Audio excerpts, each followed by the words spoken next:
Hello everyone, welcome back. आज हम एक और नया प्रॉब्लम सॉल्व करेंगे जो कि गीक्स फॉर गीक्स का डेली प्रॉब्लम है। प्रॉब्लम टैग किया गया इजी, पहले मैं बता दूँ ये इजी नहीं है, ठीक है। तो चलिए समझते हैं, इस प्रॉब्लम को ब्रेक डाउन करते हैं और देखते हैं कि हम इस प्रॉब्लम को कैसे सॉल्व कर सकते हैं, ठीक है। तो प्रॉब्लम बोलता है कि ये नंबर एन दिया हुआ है आपके पास, ठीक है। एन दिया हुआ है, can be broken into 3 parts. तो अगर एन है, ठीक है, आप एन को 3 पार्ट्स में ब्रोक कर सकते हो या ब्रेक कर सकते हो, ठीक है। n/2, राइट, फिर उसके बाद n/3, correct, and finally n/4। तो मतलब आप कोई भी नंबर है, ठीक है, उसको आप, ये आपकी चॉइस है, ठीक है, ये आप एक नंबर को 3 पार्ट में डिवाइड कर सकते हो। Consider only integer part. और मान लो 3 है, 3/2 इज़ 1.5, राइट। तो आप आंसर क्या कंसीडर करोगे? सिर्फ 1.5 नहीं करोगे, बेसिकली आप फ्लोर वैल्यू लोगे, सील वैल्यू नहीं, ठीक है। Each number obtain in this process can be divided further recursively. मतलब जो भी ये आंसर आएगा, फॉर एग्जांपल ये आंसर है, राइट, ये जो भी ये आंसर है, इसको आप फर्दर 3 स्टेप में फिर डिवाइड कर सकते हो, आपकी चॉइस है, करेक्ट। आपको डिवाइड करना है नहीं करना है बेस्ड ऑन द कंडीशन जो क्वेश्चन में दिया हुआ है, ठीक है। अभी तक क्वेश्चन क्लियर है? Find the maximum sum that can be obtained by summing up the divided parts together। तो जो भी लास्ट में ये रूट में जो बचेंगे, ठीक है, जो भी लास्ट में रूट में बचेंगे उन सबका हमें सम रिटर्न करना है, ठीक है, maximum sum. It is possible that we don't divide the number at all. ये हमारी चॉइस है, जैसे मैंने पहले ही बताया, ठीक है। इन्होंने नोट में लिख दिया है कि इट इज़ पॉसिबल, ठीक है, ज़रूरी नहीं है हर नंबर डिवाइड हो। कुल आपकी चॉइस है। अगर आपको लग रहा है आपका जो भी बिना डिवाइड किए मैक्सिमम रिजल्ट दे देगा, देन इट्स फाइन, आप उसको डिवाइड मत करो, ठीक है। तो इनपुट दिया इन्होंने 12, तो मान लेते हैं ये 12 है, ठीक है, ये 12 है, करेक्ट। अब ये 12 3 पार्ट में डिवाइड हो सकता है, 1, 2 एंड 3, ठीक है। अब 12 डिवाइडेड बाई 2, 12, ठीक है, divided by 2, then 12 divided by 3, ठीक है, then 12 divided by 4, 12 divided by 4। तो इसका आंसर क्या आएगा? इसका आंसर आएगा 6, इसका आंसर क्या आएगा 4, इसका आंसर क्या आएगा 3, ठीक है। अब मैं अगर फर्दर डिवाइड करना चाहूँ तो भी कर सकता हूँ। मान लो इसको डिवाइड करता हूँ, ठीक है, तो ये 6 डिवाइडेड बाई 2, ठीक है, ये आ जाएगा आपका 6 divided by 3 and finally 6 divided by 4, ठीक है। अब इनका सम अगर इनको इवेल्युएट करूँ मैं, तो ये देगा मुझे 3, ये देगा 2, ये देगा 1, ठीक है, क्योंकि 6 divided by 4 something 1 point something, but हमें 7 इंटीजर वैल्यू लेना है। अगर इनको प्लस करूँ मैं 3 2 5 1 6, बेसिकली यही नंबर दे रहा है, राइट। इसको और फर्दर डिवाइड करूँ तो भी कोई सेंस नहीं बनेगा, राइट, इससे नंबर छोटे ही मिलेंगे, राइट। तो हम क्या करेंगे, इन सबको प्लस कर देंगे, 6, ठीक है, प्लस। अब 4 को भी ट्राई कर लेता है, 4 को डिवाइड करता है, तो 4 डिवाइड बाई 2, ठीक है, then 4 divided by 3 and then finally 4 divided by 4, ठीक है। तो अगर 4 डिवाइडेड बाई 2 करूँ तो मैं ये 2, ये हो जाएगा 1, ये हो जाएगा 1, करेक्ट। तो ये भी हमें मतलब सेम ही रिजल्ट दे रहा है, 4 ही दे रहा है, ठीक है। 3 को भी अगर डिवाइड करोगे तो इससे छोटा ही मिलेगा, फॉर एग्जांपल 3 डिवाइडेड बाई 2, ठीक है, या फिर 3 divided by 3 and 3 divided by 4, कुल। तो 3 डिवाइडेड बाई 2 आपका हो गया 1, ये हो गया 1, ये हो गया आपका 0, ठीक है। तो ये 2 दे रहा है, जबकि बेस्ट आंसर हमें 3 मिल सकता है। तो अगर मैं तो मान लेता हूँ कि मैं ये वाला जो नीचे वाला डिवीजन पार्ट किया वो मैं नहीं करता, ठीक है। तो मेरा जो सम आंसर है वो क्या हो जाएगा, 6 + 4 + 3 दैट इज 13। तो आंसर में आप देखोगे, ठीक है, आंसर में हमने 13 रिटर्न किया। तो एक और एग्जाम्पल समझते हैं। जैसे फॉर एग्जाम्पल n = 24 है, ठीक है। n = क्या है आपके पास? n है आपका 24, एक सेकेंड, n है आपका 24, ठीक है। अब 24 को आप 3 पार्ट में डिवाइड कर सकते हो, 1 2 एंड 3। अब मान लेते हैं 24 डिवाइडेड बाई 2 कितना हो गया, ये 12 हो गया। 24 डिवाइडेड बाई 3 कितना हो गया, 8 हो गया, ठीक है। 24 डिवाइडेड बाई 4 कितना हो गया, 6 हो गया, ठीक है। ये क्लियर है नंबर कहाँ से है? ये हमने 2 से डिवाइड किया, ठीक है, ये हमने 3 से, और ये हमने 4 से। अगर मैं इनका सम निकालूँ तो ये क्या हो जाएगा, ठीक है, 12 + 8, ठीक है, 20 एंड 26, ठीक है, ये हो जाएगा आपका 26, राइट। बट मैं अगर ये 12 को डिवाइड और करूँ तो 12 को 2 से डिवाइड करूँ तो ये हो जाएगा 6, 12 को 3 से डिवाइड करूँ तो ये हो जाएगा 4 एंड 12 को 4 से डिवाइड करूँ तो ये हो जाएगा आपका 3, दैट इज ये कितना हो गया 6 4 10, 10 + 3 13। हाँ, तो ये जो कि 12 से बड़ा है, करेक्ट। आंसर क्या है हमारा? आंसर है हमारा 27, राइट। तो अगर मैं 12 को ना लूँ बल्कि इनका सम लूँ, ठीक है, इनका सम लूँ, तो आंसर क्या हो जाएगा आपका 27, and this is the maximum value, correct. तो आपने देखा कि 12 को फिर से डिवाइड करने में हमें फ़ायदा मिला, बट जो ऊपर वाला क्वेश्चन था, जैसे ऊपर वाला एग्जांपल था ये वाला, इसमें हमने डिवाइड किया तो हमें कुछ एक्स्ट्रा फ़ायदा मिला नहीं। तो हम क्या करेंगे, हम पॉसिबिलिटीज़ ट्राई करेंगे। बेसिकली आपको ये देख के ही पता चल गया होगा कि हम यहाँ पे कुछ रिकर्शन का कुछ यूज़ करने वाले, क्योंकि हर नंबर अपने आप में फर्दर डिवाइड होगा, राइट, अनलेस या तो वो ज़ीरो हो जाए, ठीक है। अगर n ज़ीरो हो गया तो मैक्सिमम वैल्यू क्या रिटर्न कर सकता है? 0 डिवाइडेड बाय एनीथिंग क्या हो जाएगा? वो 0 ही होगा, ठीक है। या 1 को अगर आप फर्दर 2 से डिवाइड करोगे, फॉर एग्जांपल 1 डिवाइडेड बाय 2, ये क्या देगा आपको? ये 0 देगा, करेक्ट, ये आपको 0 देगा, राइट। एंड 1 डिवाइडेड बाय 3, ये भी क्या देगा? 0। तो हम सोचेंगे कि नहीं, 1 को डिवाइड ही नहीं करते हैं, 1 जैसा है वैसे ही रिटर्न कर देंगे, ठीक है। तो ये क्या हो गई हमारी? ये हमारी हो गई बेस कंडीशन कि अगर n 0 है या n 1 है, राइट, तो हम 1 0 मतलब जो भी n है वो रिटर्न कर देंगे। तो फॉर एग्जांपल इसमें n 0 था तो हमने 0 रिटर्न कर दिया, यहाँ पे n 1 था तो हमने n 1 रिटर्न कर दिया, ठीक है। एल्स क्या होगा?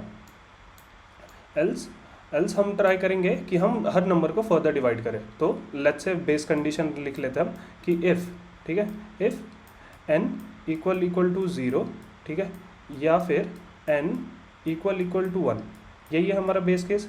अगर ऐसा है तो जो भी रिटर्न कर रहे हैं हम वो n होना चाहिए।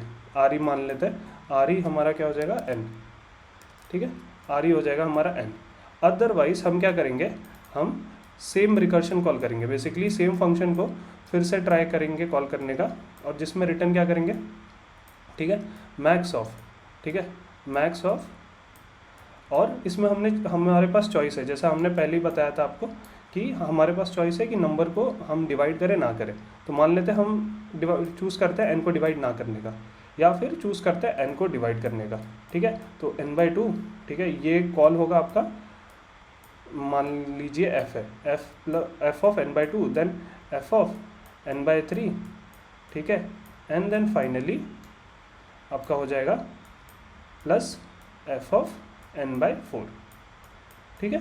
तो इतना इनफ होगा आपका जो भी बेस्ट कॉम्बिनेशन है वो निकालने के लिए, ठीक है। तो फॉर एग्जांपल समझ लेते हैं इसको, जैसे n हमारा फर्स्ट एग्जांपल क्या था, ठीक है, फर्स्ट एग्जांपल था हमारा, कहाँ गया, फर्स्ट एग्जांपल था n इक्वल टू 12, ठीक है, n इक्वल टू 12 था। चलिए n इक्वल टू 12 पे इस कोड को ट्राई रन करते हैं। तो सबसे पहले हमने फंक्शन को कॉल किया, ठीक है, मान लीजिए ये f है, f ऑफ 12 कॉल हुआ, ठीक है। तो उसने बेस कंडीशन चेक किया, क्या n इक्वल टू 0 है या n इक्वल टू 1 है, नहीं है, ठीक है, तो नीचे आ गया। तो हमने चेक किया क्या मैक्स, जो भी मैक्स है, तो मैक्स क्या है 12, ठीक है, n क्या है 12, और फिर हम इसको फर्दर डिवाइड करेंगे, ठीक है, f को कॉल करेंगे n/2 के लिए, राइट, तो दैट इज़ 6, ठीक है, प्लस f को कॉल करेंगे n/3 के लिए, दैट इज़ 4, प्लस f को कॉल करेंगे n/4 के लिए, दैट इज़ 3, ठीक है। अब ये फर्दर कॉल होगा, ये 6 के लिए वापस ये ब्रांच बनेगी, ठीक है, 6 के लिए वापस ब्रांच होगी, फिर 6 देखेंगे क्या n इक्वल टू 0 या n इक्वल टू 1 है, नहीं, तो फिर मैक्स रिटर्न करेंगे, that is 6, comma f of 6/2 that is 3, plus f of 6/3, हाँ 2, and then finally f of 6/4, ठीक है, जो कि 1 होगा, ठीक है। तो ये हो जाएगा, देन ये फर्दर अपने आप में कॉल होगा, ठीक है, एंड फाइनली वो रिटर्न कुछ करेगा, जैसे यहाँ से हमने देखा था, जैसे अगर फर्स्ट वाले केस में जो हमने ब्रेक किया था, राइट, यहाँ पे ब्रेक किया था, राइट, तो 6 को हमने जब फर्दर ब्रेक किया तो हमें आंसर 6 ही मिला था। तो मान लेते हैं यहाँ पे उसने 6 रिटर्न किया, जो नीचे हमने बनाया, ठीक है, यहाँ पे उसने 6 रिटर्न किया, इसने इसको 6 रिटर्न किया, ठीक है, तो ये इसका वैल्यू हो गया 6, ये भी नीचे गया, अपने आप को कॉल किया, इसने भी 4 रिटर्न किया, इसने अपने आप को कॉल किया, इसने अपने आप 3 रिटर्न किया, करेक्ट। तो इसका जो भी सम है, ठीक है, तो जो भी मैक्सिमम है 12, and maximum of this is equals to 13, तो यहाँ से आंसर रिटर्न हो जाएगा आपका 30। गुड। तो ये था रिकर्शन एंड कैसे इसको ब्रेक डाउन किया हमने, वो समझना इंपॉर्टेंट है, राइट। मुझे मतलब आई होप कि आपको ये रिकर्शन वाला ब्रेक डाउन समझ में आ गया होगा, ठीक है। तो चलते हैं अभी कोड के तरफ। कोड बहुत सिंपल है, जो भी हमने यहाँ पे वाइट बोर्ड में किया है सेम चीज़ हम कोड में कर देंगे, ठीक है। तो कोड में एक्सप्लेन कर देता हूँ आपको कि क्या किया हमने।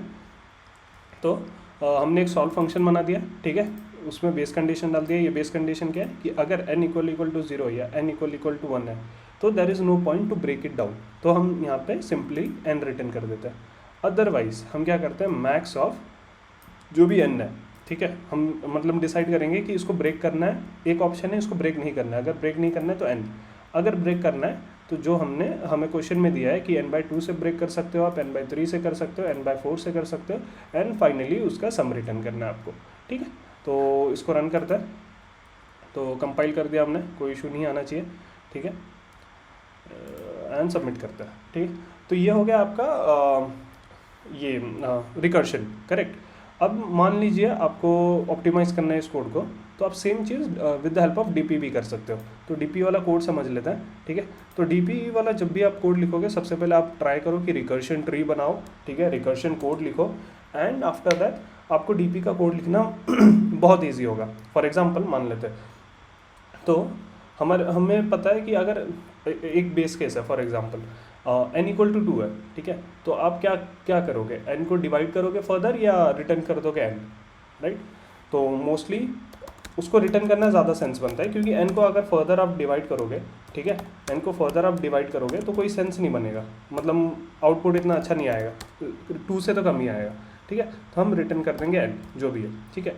एल्स हम क्या करेंगे, एक वेक्टर बनेंगे। वेक्टर क्या बनेंगे, जो कि होगा dp, ठीक है। साइज़ क्या होगा n+1, और डिफ़ॉल्ट वैल्यू क्या होगी उसकी 0, ठीक है। फिर हम जो बेस केस है, ठीक है, वो यहाँ पे लिख लेंगे। तो हमारा बेस केस क्या था, बेस केस बोलता था कि अगर n 0 है या n 1 है तो रिटर्न n, मतलब अगर n 0 है तो रिटर्न 0, n 1 है तो रिटर्न 1, तो वो हम यहाँ पे लिख देंगे। मान लीजिए dp ऑफ 0 क्या हो जाएगा 0, dp ऑफ 1 क्या होगा, जल्दी बोलिए, 1 होगा। क्यों, क्योंकि हमने यहाँ पे बेस केस वैसा ही लिखा था, ठीक है। सेम चीज़ को हम वेक्टर में लिखेंगे और कुछ भी चेंज नहीं है, ठीक है। फिर उसके बाद फॉर इंट ऑफ, मतलब 0 और 1 के लिए तो हमने यहाँ पे ऑपरेशन कर लिया। अब बचा क्या, 2 से i is less then equals to n then i++, correct. अब हमने यहाँ पे क्या किया था, इसको कॉपी कर लो आप, कॉपी कर लिया हमने, ठीक है, इसको यहाँ पे पेस्ट कर दिया। अब ये बेसिकली ये क्या रिटर्न कर रहा था, उस n के लिए सबसे बेस्ट वैल्यू, करेक्ट। तो हम भी यही कर रहे हैं। तो उस n के लिए मान लीजिए i आपका n है, उस n के लिए सबसे बेस्ट वैल्यू क्या आएगा, ठीक है। सॉल्व को कॉल कर रहे थे, सॉल्व को हटाओ, dp डालो, ठीक है, dp ऑफ n/2, देन यहाँ पे भी सॉल्व को हटाओ, dp डालो n/3, एंड फाइनली इसको सॉल्व को हटाओ, dp डालो n/4, ठीक है।